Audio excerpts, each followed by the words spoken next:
दोस्तों, इस कहानी की शुरुआत में हम एक साइंटिस्ट आदमी को देखते हैं जो अपने घर में एक डॉल को बना रहा होता है। वो साइंटिस्ट उन डॉल को बनाने के लिए कुछ रोबोट्स के बचे पार्ट्स जमा करता है और फिर वो उन डॉल्स को वायर से जोड़ के वहीं पे लटका दिया करता है और ऐसा करते ही वो अपने एक स्पेशल डिवाइस को उन डॉल से कनेक्ट कर देता है जिससे उस डिवाइस से रोशनी निकलने लगती है। ऐसा होते ही वो डॉल जिस रस्सी से बंधा हुआ था वो रस्सी अचानक से टूट जाती है। मगर ये क्या, वो डॉल तो इंसानों की तरह चलने लगता है। वो डॉल ये देखकर हैरान होता है कि वो जिंदा कैसे हुआ। तभी उसकी नजर नीचे पड़े साइंटिस्ट पर जाती है और वो इससे देख के डर जाता है। उसे पता लग चुका होता है कि इस दुनिया में कुछ न कुछ गड़बड़ तो जरूर है। इसके बाद वो डॉल वहाँ से भागने के लिए खिड़की से जाने की सोचने लगता है, लेकिन वो जहाँ से देख रहा होता है वो जगह बहुत ऊंचाई पे होती है। वो देखता है कि सारी दुनिया खत्म हो चुकी है और आसपास बहुत तबाही मची हुई है। इसीलिए वो घर के बाहर आता है और तभी उसे अपने जैसा ही एक डॉल दिखाई देता है जिसका डॉल नंबर 2 था और जिस डॉल को हम लोग कहानी के पहले से देख रहे थे वो डॉल नंबर 9 होता है। अब नंबर 2 उससे बात करने का ट्राई करता है पर नंबर 9 कुछ बोल नहीं पाता है और वो इशारे से ये बताता है। इसीलिए नंबर 2 उसे आकर ठीक से चेक करता है। तब उसे पता चलता है कि 9 के अंदर वॉइस वाला डिवाइस गायब है। इसीलिए वो उसे अपने साथ ले जाके उस डिवाइस को कचरे से निकाल के लाता है और उसे 9 के अंदर फिट कर देता है जिससे नंबर 9 बोलने लगता है। तभी वहाँ उन दोनों को किसी की आवाज सुनाई देती है। आवाज से डर के नंबर 2 नंबर 9 को छुपने को कहता है। तभी अचानक वहाँ एक बड़ा सा रोबोटिक डॉग आता है और वो नंबर 2 को मारने लग जाता है।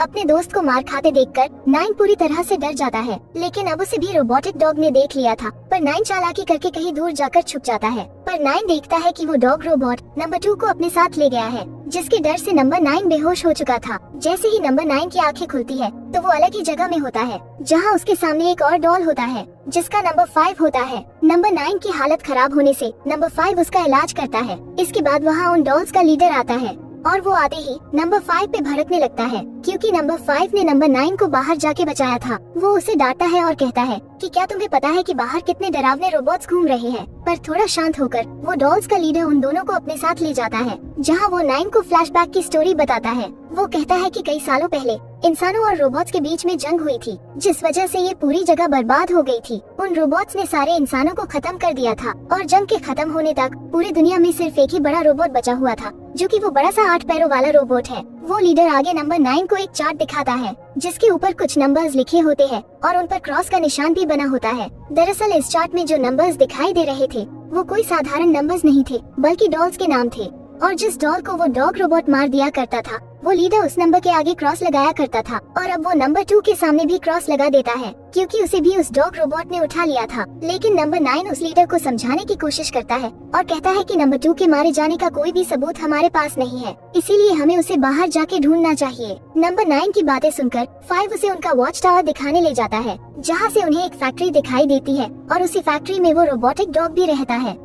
अब दोनों मिलकर हिम्मत जुटाते हैं और दोनों नंबर 2 को बचाने का प्लान बनाते हैं और वो दोनों एक लैंप लेकर उस रोबोटिक डॉग के फैक्ट्री में आते हैं जहां उन्हें नंबर 2 पिंजरे में कैद दिखाई देता है क्योंकि अभी तक उस रोबोटिक डॉग ने उसे मारा नहीं था और इसी वजह से वो नंबर 2 से बात करने लग जाते हैं। अचानक वहाँ वो रोबोटिक डॉग पीछे से आ जाता है और उन दोनों पर अटैक करने लग जाता है, जिस अटैक में नंबर 2 पिंजरे से बाहर निकलता है। पर अब उन तीनों डॉल्स को वो रोबोट एक कोने में पकड़ लेता है और उन्हें मारने वाला होता है। पर तभी वहाँ नंबर 7 की एंट्री होती है जो आते ही एक ही झटके में उस रोबोटिक डॉग को मार गिराती है। 7 को देखकर नंबर 9 और 2 दोनों बहुत खुश होते हैं।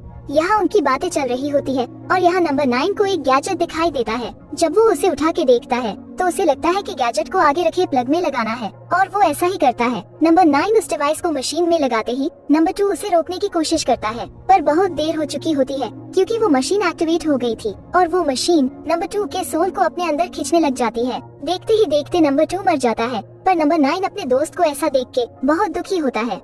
पर अब उस रोबोट ने नंबर 2 का सोल ले लिया होता है जिससे वो पूरी तरह एक्टिवेट हो जाता है और आगे वो उन डॉल्स पर ही हमला करने लगता है। तीनों बचे डॉल्स वहाँ से अपनी जान बचा के भागने लगते हैं, लेकिन ऐसा करते वक्त डॉल नंबर 7 एक रस्सी पे लटक जाती है और उसे वो रोबोट मारने ही वाला होता है। पर तभी नंबर 9 और नंबर 2 उस रोबोट का ध्यान भटकाने की कोशिश में लग जाते हैं जिससे नंबर 7 की जान बच जाती है और जब तक वो बड़ा रोबोट चला नहीं जाता तीनों लोग दूर कहीं छुप जाते हैं। इस हादसे के बाद नंबर 5 नंबर 9 पे बहुत गुस्सा होता है क्योंकि उसके लापरवाही की वजह से वो बड़ा रोबोट एक्टिवेट हुआ जिससे नंबर 2 की जान भी चली गई। वो लोग वहाँ से जाने के बाद बड़ा रोबोट एक और रोबोट बनाता है जो उड़ भी सकता है।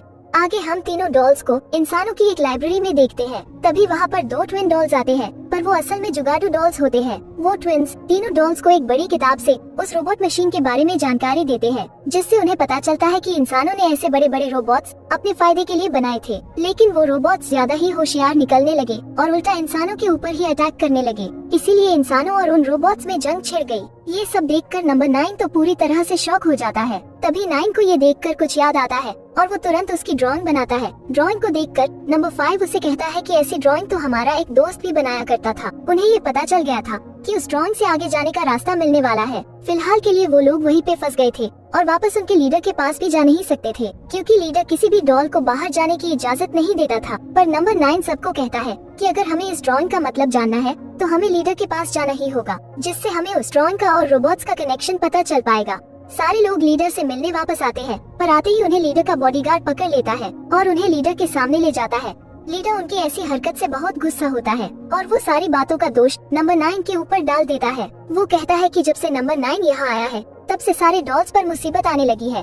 तभी पीछे से डॉल नंबर 6 एक ड्राइंग लेके आता है। वो वही ड्राइंग होती है जो नंबर 9 ने बनाई थी, पर ड्राइंग देखते ही वो बॉडीगार्ड 9 से उस ड्राइंग को ले लेता है और उन दोनों को नीचे फेंक देता है। पर अचानक वहाँ उस बड़े रोबोट का फ्लाइंग रोबो आता है, जिससे वो बॉडीगार्ड लगने लगता है, पर वो रोबो उस बॉडीगार्ड को आसानी से पटक देता है और उस पर भारी पड़ता है। इसीलिए लीडर के साथ बाकी लोग भी वहाँ से जान बचाकर भागने लगते हैं, पर वो फ्लाइंग रोबो उन सबका पीछा करता है। आगे वो डॉल्स किसी तरह से एक दूसरे की मदद करके उस फ्लाइंग रोबो को मार गिराते हैं। उस रोबो की वजह से उन डॉल्स का घर बर्बाद हो गया था और उनके पूरे घर में आग लग चुकी थी। ऐसा नजारा देखकर सारे डॉल्स बहुत दुखी होते हैं, क्योंकि उनके पास रहने के लिए सिर्फ एक ही जगह थी और वो भी चली गई थी। यहाँ फैक्ट्री में वो बड़ा रोबोट उसके फ्लाइंग रोबो की हालत देखकर गुस्सा होता है। अब सारे डॉल्स उन ट्विन डॉल्स के लाइब्रेरी में आते हैं, क्योंकि उनके पास छुपने की सिर्फ वही एक जगह बची होती है। वहाँ डॉल 9 और 5 मिलकर डॉल नंबर 6 से उस ड्राइंग के बारे में पूछने लगते हैं, जिनकी बातें उनका लीडर सुन लेता है और वो 9 को वार्निंग देता है कि अगर तुम्हें तुम्हारी जान प्यारी होगी तो हमारी तरह छुप कर रहो, क्योंकि इसी में तुम्हारी भलाई है। इसी के बाद लीडर उन सबको डॉल नंबर 2 की कहानी बता के उनको डराने की कोशिश करता है। वो कहता है कि नंबर 2 भी तुम्हारी तरह ही बेकार की बातें किया करता था और अब उसका अंजाम तुम्हारे सामने है।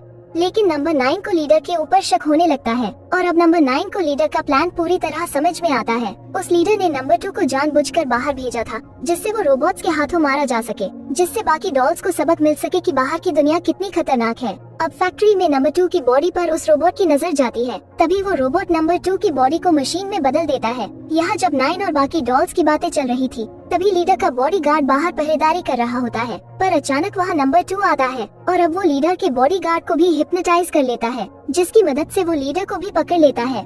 अब नंबर 9 लीडर को छुड़ाने की कोशिश करता है और तभी नंबर 7 उस स्नेक रोबोट का मुकाबला करने लगती है, पर वो स्नेक रोबोट नंबर 7 को पकड़ लेता है और अपने साथ उस बड़े रोबोट की फैक्ट्री में उठा के ले जाता है।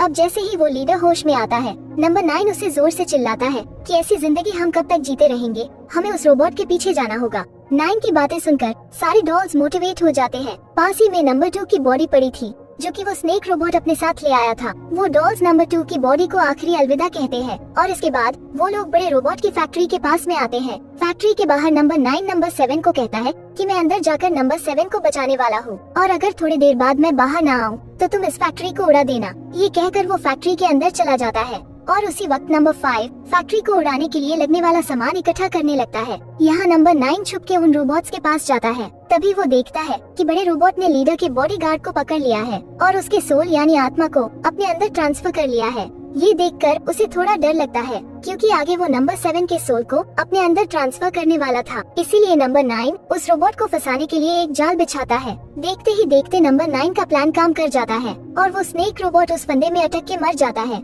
जिससे वो नंबर 7 की जान बचा लेता है। यहाँ बाहर 9 की राह देखते लीडर को लगता है कि बड़े रोबोट ने नंबर 9 को पक्का पकड़ लिया होगा। इसीलिए वो नंबर 5 से कहता है कि ऐसा लगता है कि हमें इस फैक्ट्री को उड़ा देना चाहिए। पर नंबर 5 को नंबर 9 पर पूरा विश्वास होता है कि वो अपना काम पूरा करेगा। तभी अचानक से वहाँ से एक उड़ने वाला रोबोट गुजरता है, जो कि एक पहरेदार रोबोट था और जिसने उन डॉल्स को देख लिया था, जिससे उस बड़े रोबोट को उन सारे डॉल्स की हरकतों का पता चल चुका होता है। इसीलिए वो बड़ा रोबोट अपने हजारों स्पाइडर रोबोट्स को बचे हुए डॉल्स को खत्म करने भेज देता है।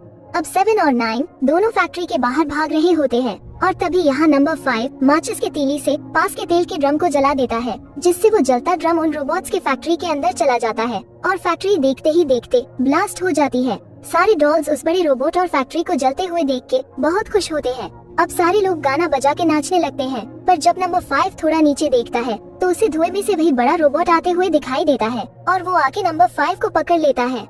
अब उस मशीन की पावर कम होने से उसे नए सोल की जरूरत होती है और वो नंबर 5 का सोल बाकी डॉल्स के सामने ले लेता है। अब लीडर उन्हें एक ब्रिज की तरफ भागने को कहता है, पर तभी वो ब्रिज टूट जाता है, जिस वजह से वो बड़ा रोबोट उसमें फंस जाता है। पर गिरने से पहले उसने नंबर 6 को पकड़ लिया होता है। नंबर 6 नंबर 9 को कहता है कि पावर सोर्स ही इस रोबोट को बंद कर सकती है। ये कहते ही वो रोबोट 6 की आत्मा को खींच लेता है। अब 9 को एक क्लू लग गया होता है और वो वापस उसी साइंटिस्ट के घर में आता है जिसने उसे बनाया था। वहाँ वो देखता है कि एक बॉक्स पे उसका नाम लिखा है। जैसे ही 9 उस बॉक्स को खोलता है तो उसमें से एक प्रोजेक्टर चालू मिलता है। प्रोजेक्टर में उसी साइंटिस्ट का वीडियो चल रहा होता है। वो साइंटिस्ट बताता है कि उसने इंसानों की भलाई के लिए एक मशीन का इन्वेंशन किया था, पर वो मशीन पूरी तरह से बनी नहीं थी और उसे उस मशीन से दूर कर दिया गया था। पर उसे पता था कि उस मशीन का कोई गलत इस्तेमाल कर सकता है, इसीलिए उस साइंटिस्ट ने अपने ही सोल के 9 अलग अलग हिस्से किए जिससे आगे की दुनिया में वो साइंटिस्ट जी सके। इसीलिए नंबर 9 को सोल देने के तुरंत ही बाद उस साइंटिस्ट की मौत हो चुकी थी। वो 9 को पावर सोर्स के बारे में भी बताता है जिसकी मदद से उस बड़े रोबोट को हराया जा सकता है। 9 ये जानकारी लेकर वापस लीडर से मिलने जाता है, पर लीडर और बाकी डॉल्स को उसके बातों पर बिल्कुल यकीन नहीं होता। इसीलिए नंबर 9 उस बड़े से मशीन से लड़ने अकेले जाता है। जब वो मशीन 9 पर हमला करने वाली थी उसी वक्त पीछे से लीडर 9 को ढकेल देता है और 9 के बजाय खुद को सैक्रिफाइस करता है। इसके तुरंत ही बाद वो पावर सोर्स डिवाइस को उठाता है और मशीन की तरफ दिखाता है, जिससे एक बड़ा सा पावर बीम उस रोबोट के आंखों में जा लगती है, जिसकी वजह से उस रोबोट ने खींचे हुए डॉल्स के सोल उस डिवाइस में आ जाते हैं। रोबोट के अंदर से सोल बाहर निकलने से वो रोबोट हमेशा के लिए खत्म हो जाता है। पर अभी एक और काम बचा होता है। 9 फिर सारे मरे हुए डॉल्स के बॉडी को दफना देता है और उस पावर सोर्स को एक्टिवेट करता है, जिससे एक एक करके मरे हुए डॉल्स की आत्मा बाहर आने लगती है और धीरे धीरे सारे डॉल्स आसमान की तरफ जाने लगते हैं, जिससे सारे लोग बहुत इमोशनल हो जाते हैं। और यहाँ 9 इस कहानी का एंड होता है। दोस्तों, अगर आपको हमारा वीडियो पसंद आया हो तो चैनल को लाइक और सब्सक्राइब करना बिल्कुल ना भूले।